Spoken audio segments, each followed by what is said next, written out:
I got my predictions woefully wrong about this game against Man City. Let's find out just how badly I got it wrong.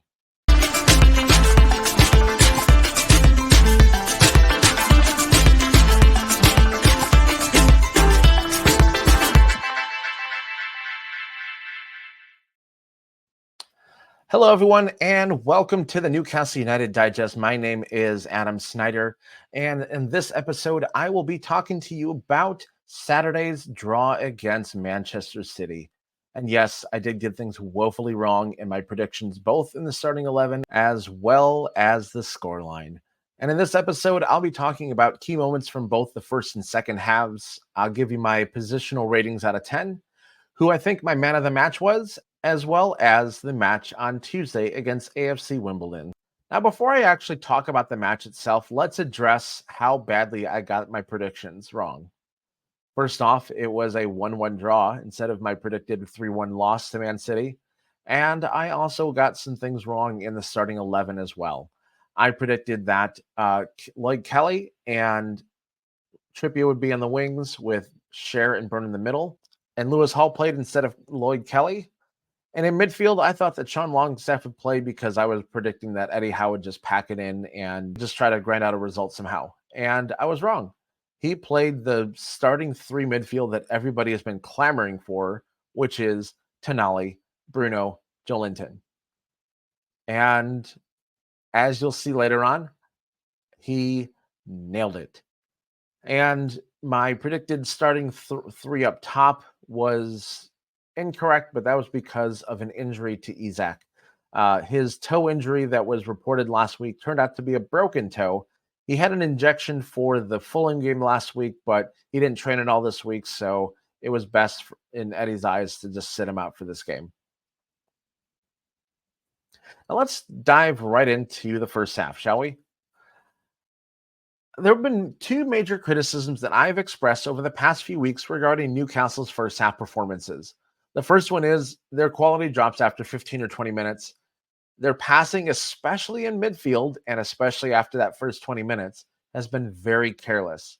And their transition game between defending and attack, as well as attacking to defense, has been very slow. This first half against Man City was a significant course correction against all of these ongoing issues. In fact, I would say that the first 30 minutes of this half were very good football from Newcastle United. I thought that Newcastle's midfield was excellent on both sides of the ball and in transition. That trio of Joelinton, Bruno, and Tonali, it was the midfield force that Newcastle fans have been begging for since Tonali came back from his suspension. They did a fantastic job of keeping their shape defensively and blocked a lot of Man City's passing lanes and shooting lanes as well. City kept trying to turn the screws on Newcastle's defensive setup, but it did a magnificent job of holding up, well, for the most part, and more in the goal that they conceded in a little bit. On the attacking side, the midfield were excellent in providing support to the front three of Barnes, Gordon, and Murphy. They sprayed the ball to the wings well, and they were not afraid to get involved in the penalty area. In fact, there's only one criticism I have from the midfield in their attacking play, and that came late in the half. Trippier was able to turn the corner, and the pass was zipped across the penalty area. And Tonali was the first one on the scene to receive the pass. And instead of timing the shot, or maybe taking a touch and taking a shot, he opted for the dummy when nobody was behind him. Now, in the defensive third of the field, they did a fairly good job of keeping Man City's attack at bay. The most impressive thing that they did was keep Erling Haaland off the score sheet. And Dan Burn had a big part to play in it. Aside from the ongoing battle those two had, Dan Burn was also responsible for slowing down the big Norwegian, even if it was inadvertent. During one of their tussles, Burn caught Haaland with a stud to the back of his ankle, and it was not intentional. I'm sure that Burn was happy to see a little bit of a scratch on the back of Haaland's ankle, and it definitely slowed him down for the rest of the first half. Unfortunately, it was a very clumsy lunge by Kieran Trippier that led to Man City's goal. Man City's attack found no room in the middle, so they elected to go wide. Trippier's mistimed lunge on the former Villa winger allowed him to carry the ball and eventually find a streaking Gvardiol. Gvardiol did a good job to beat Dan Burn with relative ease, and he slotted home the opening goal of the game. And now we have to talk about Nick Pope's distribution again. His distribution this season has been pretty poor for the most part. In fact, I think it was the very first episode of this channel, I called him Tim Krul 2.0. I would actually venture to say that he's Tim Krul 3.0 because Tim Krul didn't do some of the stupid things that he's done over the years.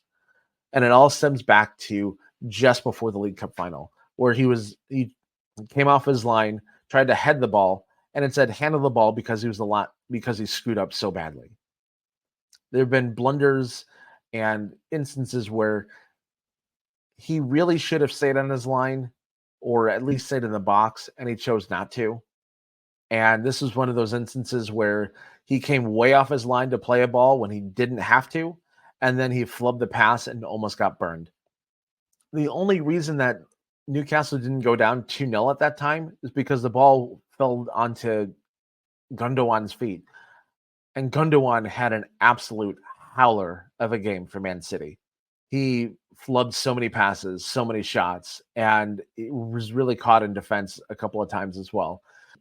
It's both good and bad that we couldn't take advantage of it, and he couldn't take advantage of our weak link as well. Newcastle's best chance of the half came just before halftime. Trippier lofted a ball into the penalty area from a free kick, and Dan Burn was able to flick it onto Joelinton's foot, who rifled a very quick volley and goal. Ederson had to come up with a tremendous save to keep City ahead. On the ensuing corner, a possible penalty shout was appealed by Newcastle as Gvardiol plowed right through Fabian Schär.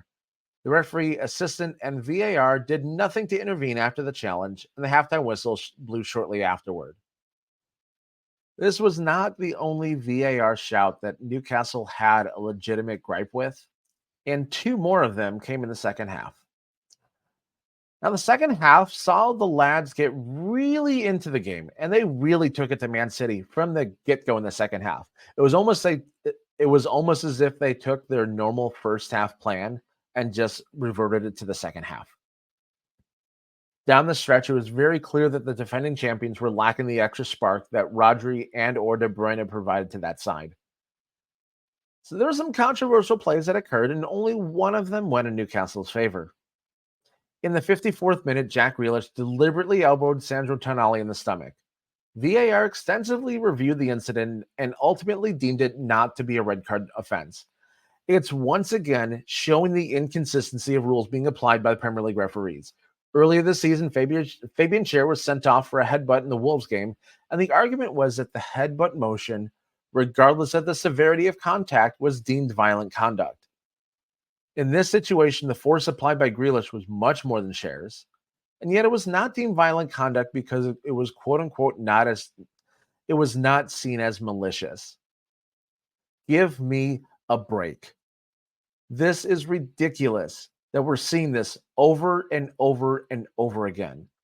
The rules need to be applied consistently across everybody. This should have put City down a man for 35 minutes in the second half, but instead, Grealish was able to carry on and play for the rest of the half. Not long after this, Newcastle got a bit of revenge. Bruno sent Anthony Gordon off to the races in the 56th minute. Gordon was 1v1 with the City keeper Ederson. Gordon makes a move to Ederson's right, and Ederson clips Gordon without getting a touch of the ball. The referee was in the perfect position and immediately pointed to the penalty spot. In the absence of Alexander Isak, Gordon stepped up to the spot to take the penalty kick, and he was able to convert it, no problem. He sent Ederson guessing the wrong way, and just like that, it was 1-1. There's some people I've seen call this penalty call soft or harsh to Man City, but I really do believe it was a clear penalty. If you're rushing at a rapid pace towards goal and the slightest bit of contact hits you, you're going to get sent flying, and there's no way that if Ederson doesn't get a touch on Gordon, it's a clear goal.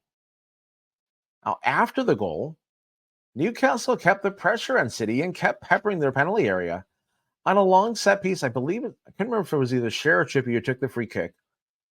Joelinton found the ball flicked to his foot yet again, and he found himself behind City's defensive line. Kyle Walker clatters into Joelinton, and the ball dribbled to Ederson for an easy pickup. It was very clear that this should have been another penalty right after the other one, but the play was quickly reviewed and dismissed by VAR.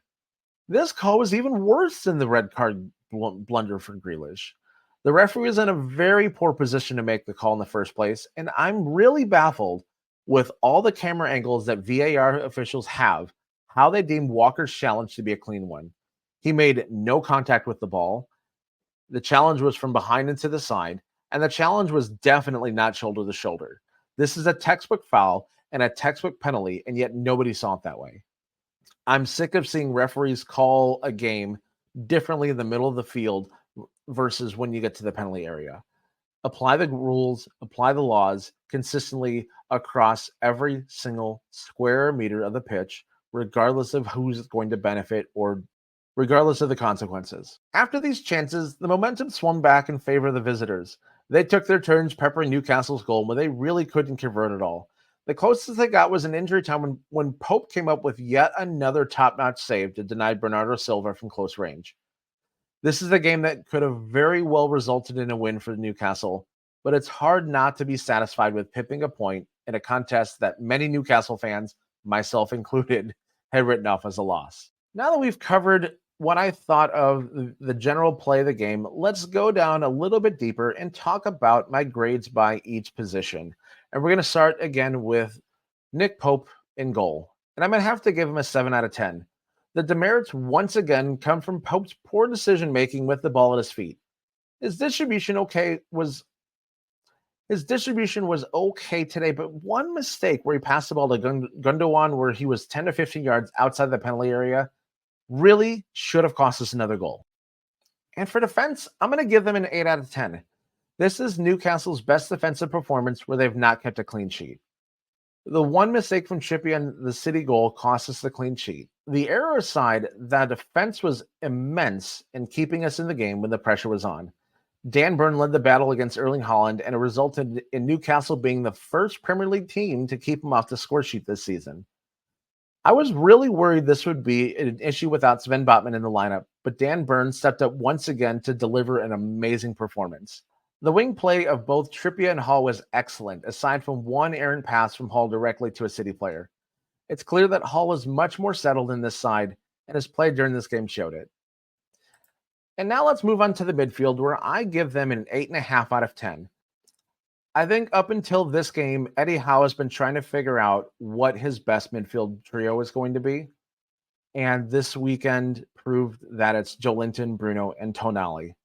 It's the trio that we've been begging for and hoping for and waiting for patiently, and it finally came to pass. They were a big reason why Newcastle's transition game improved so much. They did a great job assisting the backline whenever possible, clogging up passing and shooting lanes, putting their bodies on the line to block shots. They were also a true threat going forward.